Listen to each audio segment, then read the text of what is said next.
मध्याह्न भोजन में पोको और चाउल बिक्री को नहीं पद्मपुर सत्यनारायण विद्यापीठ में उत्तेजना विधिबद्ध तदंत दाबी अभिभावकों हंगामा।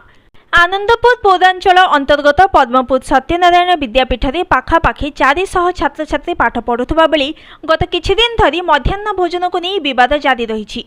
आज स्कूल आरंभ होगा पर अभिभावक माने स्कूल सामने पहुंची प्रतिवाद करने सहित भात में पोक बाहर और चाउल को चंचकता कर बिक्री करथिबा अभियोग कर ग्रामवासी। सबुठारु दुखद घटना कि मध्याह्न भोजन पर पोक बाहर पर किछि छात्र छात्री घर भात आनी आसुथबा देखिबाकु मिलिछि। स्कूल कमिटीर जड़े सदस्य कहते कि कुआड़े संपृक्त विद्यालय कर्तृपक्ष जानतारे 14,000 टंकार चाउल किनिथिबा स्वीकार करिसेंती।